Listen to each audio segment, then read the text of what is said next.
What's up, guys? It is Sam here. It is late 11:30 on I think today is Wednesday, and I wanted to talk briefly about the Jim Chanos, which is a very vocal short. He is shorting Tesla, and some of the news that came out. And I just wanted to talk about that. And then after I actually dove into some of the reports with the SEC, it's kind of fucking interesting. So, if you find that interesting, make sure you press that subscribe button. Anyways, okay, now to get into it. Jim Chanos, he runs like a hedge fund. If you actually look at some of the filings, like every LP, which is a limited partner, the GP, which is the general partner, and the positions, like, clearly there's a benefit to doing it this way, but even if we don't understand what it is, everybody or almost everybody has, Sam Stolt and then Sam Stolt LLC or some type of entity that's actually represented, potentially just from a legal standpoint or whatever to protect from an anonymity standpoint, because it makes it more challenging to find information about people using a company versus like using an individual.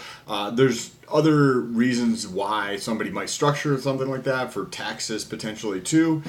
So I'm not going to put any conjecture out there about why something like that might be done, because there's many different reasons why somebody might choose to set up an entity under their name for risk or anonymity or taxes. Like, there's just a multitude of different reasons why somebody might do something like that.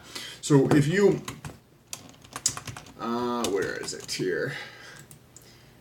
He runs a fund called Kino, KY, spelling and enunciation was not one of my strong things. Kaiknokos Associates LP. And if you just do a quick search here on Google for Tesla Jim Chanos, there is an entire page with multiple pages that report. And if I go down to the bottom of the page here, there's stuff from 2018, why Tesla skeptics are feeling good. It's got a picture of him from CNN. Here's 10 things from Jim Chanos. Tesla stock has been on fire. Had a blah, blah, short seller. Jim Chanos explains some shit off of there. That was from June 11th. Legendary short seller, blah, blah, blah. This is from Business Insider. This is from Clean Technica. Tesla short sellers have horrible record. Okay, so that's something different. CNBC, short sellers are to blame for the drop in Tesla stock. Teslas are poorly made. Jim Chanos, that was from June 7th. And that was from Interesting Engineering. Jim Chanos on Tesla cars are poorly made. Then from Tesserati, which has a headline, Tesla maintains gains amid Chanos criticisms. There's just a shitload of information around Jim Chanos and the publicity that he gets for taking a short position on Tesla. So I wanted to talk a little bit about that. It was reported that he had a long position, but if you actually look at the SEC filings, like, it's not a fucking long position.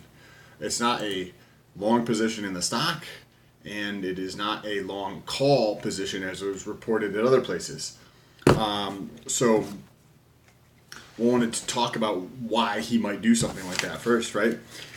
But if you get a call, right, this would be a long call. I'm just going to put LC there. This is the payoff diagram. We're going to get into what this means in a second, but this is what a long call would look like. So if you had something like that, that would be a short call, right? And this is the payoff diagram. So this is the payoff diagram to the person. So this, in this case, the long call holder. In this case, the short call seller. And then you have the same type of thing, but you have the put, right?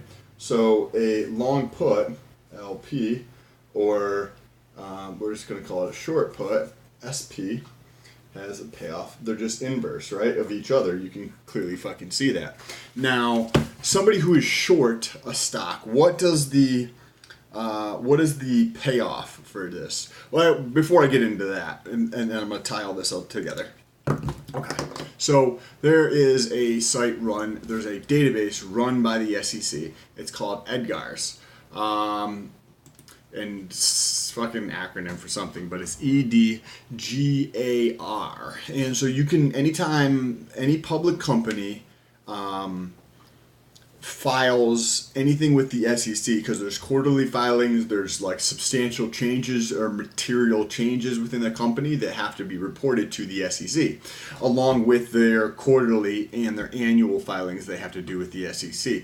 Or if they were going to purchase a company, there's anything basically the material that's classified as a material impact on the company, generally speaking, is going to have to be reported through the SEC. So, not that this is even slightly intuitive or easy to understand, but it's there as a way for people, if they wanted to go look at this. I'm sure it doesn't get looked at very often, but one of the things you can do is reference the filing, that these articles are talking about, right? So if you pull this up, and this is the Form 13F, which you may have seen if you're watching this video referenced in some of these articles that I just mentioned, and you pull this up, first of all, I'll just show you what the fucking site looks like, because it's super not 2019. This is like ancient ass shit. Look at this fucking shit, right? So this is the SEC's logo here. This is what it looks like. It's a 13F. That's what people are referencing. We're going to click right here. And the first document, this one just tells you what it is, right? This is the company, Chanos, blah, blah, blah, blah, Associates LP. They're located in New York City. This guy right here, he is an officer of the company. He is the CFO of the company, and he's an LP. LP is a limited partner in the company. And so if you dig more into the filings, you figure out that he's an LP of the company, right? And there's a phone number there. Be curious if anybody calls that. Let me know if you do down below in the comments. Don't do anything stupid or illegal, or I'm not recommending anybody actually fucking do that though, okay? Just so you're aware. Now, once you click on that third link, as I mentioned, it tells you the changes. So why does this guy, right, who has a hedge fund, have to report these to the SEC? Well, I believe it's like the Investment Advisory Act or something of 1940. You have to report, and then new stuff came out after 2008. So basically any hedge fund, or maybe it was 2001 and it's part of SOX or something, but these are just the semantics of the regulations that require hedge funds or funds that are managing, I think it's more than $100 million, to report changes to their holdings once per quarter through the Form 13F. And that's essentially what he's doing. I believe on one of the filings, it references about 1 point something billion dollars of assets that are discretionary under management. So non-discretionary would be like if you're fucking managing it for a trust or something and you're just kind of like there, as far as I understand. You can let me know if I'm wrong down below in the comments. Okay, so anyways, you pull this up, right, and this tells you all of his holdings right here that have changed. Boom, and you come down here is fucking Tesla, right? So if you actually look through this, as reported that he was going long Tesla $420,000. That's not at all what the report, the filing with the SEC says. The SEC says that it's $420,000. However, then it goes on to column number 5. If you guys check this out, it says the number of shares. So this would be 1,500, but in this case here, the next thing says it's a put. So it doesn't reference whether it's a long or a short put, like he could have sold them or he could have purchased them. But now let's start putting this together, right? So he's not fucking long the stock like some people reported, and he's not long calls as some people reported. Like, according to the source, the SEC filing, right? Unless like somebody's clearly fucking lying, or some of these news organizations don't actually get this, you know what I mean, and take the time to fucking look this shit up. So now let's come back to these diagrams, right? So it's definitely not this, right? According to the filing, it's a put. So it would be one of these two. It's not this. So the payoff diagram would look like one of these two things. And you're like, why the fuck do I need to know what the payoff diagram for a put is? Well, I want to get into that. So before I get into that, we already know that Jim Chanos is a activist for shorting or just like talking shit about Tesla. He doesn't, he's active for the negative side of Tesla, right? Because he wants to make money as the stock price goes down. And to understand what that means to short a stock, that means you would borrow it from a broker and you might pay a little bit of interest or something, but we're not going to factor that into the analysis here. But we're just basically going to look at what the payoff is to a short, somebody who is short the stock, right? So this is what it looks like. What is this fucking saying, Sam? Well, what that means, remember, this is a payoff. This is a payoff diagram for somebody who is short a stock. So that means if the price goes down right here past this mark, then actually it's the opposite of this. I apologize. It's like that. So this line here is a long. If you are long the stock, so this is long the stock, and this is your short the stock. SS is short. So let me flip over to the next page here. And then we're going to start tying this all together. So we've got the long put, we've got the short put, and we've got the short stock. And let's tie these together. So short put, this way, short, long put. All right. So let me just show you what I've got here. We're just going to grab these diagrams right here and bring them onto the next page. So these are all payoff diagrams, remember that. Now, somebody who, and this is what a hedge fund actually is. Traditionally, I think it was Alfred Winslow or Alfred something back in the 50s was kind of the first person who created a hedge fund. And it was just a way to actually fucking hedge positions. Think about somebody who has a very polarizing position on something from a point of view, and then they back off on that position a little bit because they're hedging that position. Think of it that way. So if Jimbo has this already in place, then in order to get like an idea of what he is trying to do, we want to understand. So he thinks from like what has been reported that in the interim, in the short term, that there's potential for a rally in the stock price.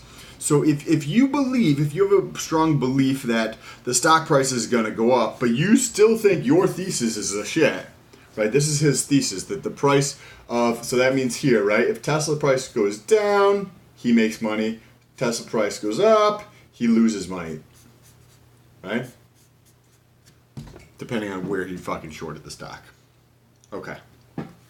So how the fuck do these short puts fit in, right? The $420,000? Well, we can consider both of these, right? So if you combine this with, he believes that in the interim, the short term, that the price is going to go up, but he believes in the long run that his thesis is still accurate, meaning the price is going to inevitably come down, then what he could do to offset some of this would be to, if he sold this right here, he could collect some of the premium. He could sell that below the market, collect some of the premium, which would offset that depending on how much he thinks the price was going to go up, right? Or he could go long a put and try to collect maybe above the market and try to collect premium that way. But more than likely, where are we at here? Or more than likely, he could have a combination of both of them.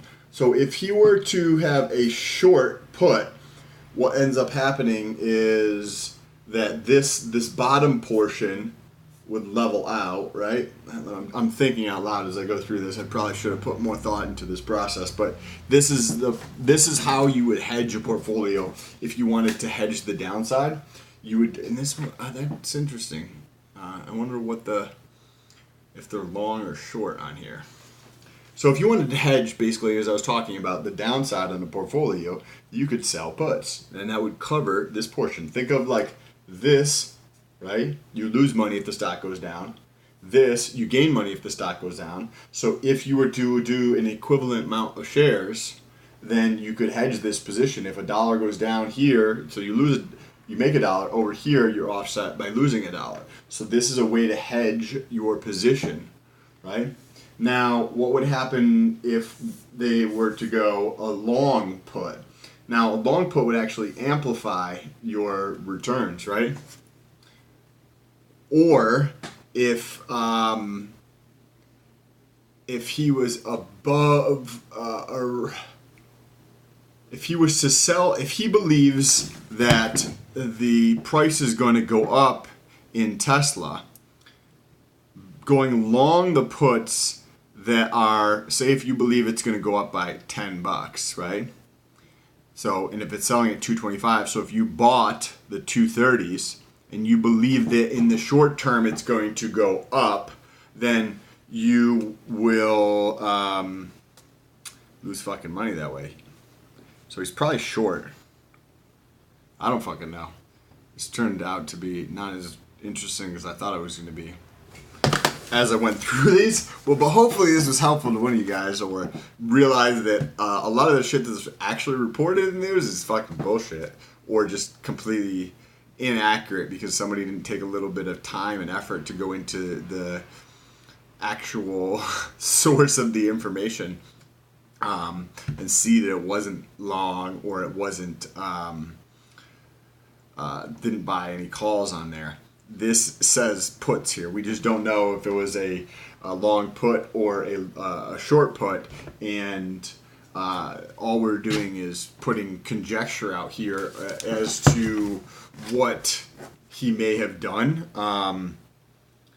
It's completely possible that there's other pieces to this, or other types of derivatives that could be involved that don't necessarily fall within the parameters of what needs to be reported. Like you could have some type of swap agreement or some type of other derivative or something like that, which doesn't necessarily have to be reported if it's based on something else, you know what I mean, but reflective of this. Anyways, that's a video for another time. If you guys found this helpful, sorry, I thought I'd have a better conclusion for you at the end here, but hopefully you were able to learn something about what a short stock payoff would look like, and the short, or like if you were to write or sell a put, or if you were to go long on a put, and how that would affect you. So if you wanted to say, if you had a negative viewpoint